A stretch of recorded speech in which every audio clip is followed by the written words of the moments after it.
Good afternoon, LinkedIn. This is Jeannie, and today we're going to mix it up and give you the hard truth to that question we get asked all the time. When should I start taking my Social Security? Now, if you can tell me exactly when you and your spouse are going to leave us, then I can give you a very specific answer. Unfortunately, most of us don't have that information. So a lot of us certified financial planners default to an analysis called the break-even analysis, which essentially gives us the age you should live to in order for your decision to delay starting Social Security to pay off. Now, in case you didn't know, the Social Security payments will incrementally increase the longer you wait to take them. Of course, the trade-off is you have several years in early retirement where you aren't receiving Social Security. Now, the interesting thing is most people agree that the break-even age to wait, if you wait until age 70 to start your payments, is age 83. Ironically, the average life expectancy of a 65-year-old man in the United States is age 83, because the Social Security program was designed by actuaries based on mortality. Now, you do have a little bit more personal information than they have about the masses. You can make guesses or read into your own family history and make assumptions about your longevity and your health or your spouse's health. But most of us financial planners have to take the conservative route. And in financial planning, the conservative route is to assume that you're going to live to age 90 or 95. So typically, when somebody comes in and asks a financial planner that question, the financial answer is going to be to delay taking payments. Now, have I really oversimplified this? Absolutely.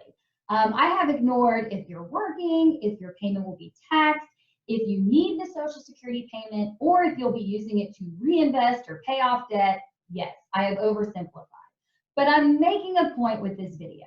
And the primary point is the decision of whether or not you take Social Security is incredibly more emotional than many of you think. Most of my clients who came in had already made a decision on when they were going to take their Social Security. Many people have strong political opinions about the program, the viability of it, the future of it. It can also be pretty emotional to start accepting Social Security and recognizing that aging is in fact happening and you are becoming a senior citizen. So it's often like that question, should I pay off my mortgage before retirement or not? I can give you just about every financial answer under the sun, but most likely you and your spouse have already emotionally committed to when you're going to start Social Security. But if it is still up for debate, here's a few things I'm going to encourage you to consider. Don't make the mistake of just considering your life expectancy if you are married, because remember, should one of you predecease the other, then the spouse can actually move up to the higher benefit. So in the example of the average American male living to age 83, yes, that's right at the break-even point. But if your spouse or partner is significantly younger than you, then you definitely want to take into consideration their life expectancy. So there's a lot of conversation around Social Security, again, not the least of which is, do you actually need the cash today?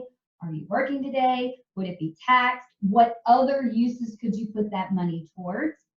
But just know that this is an emotional conversation you're going to have with your loved ones too, and most likely you already have decided what you want to do. Hopefully this starts an interesting conversation around when you should start Social Security. I hope you guys all have a wonderful week, and we'll talk to you soon.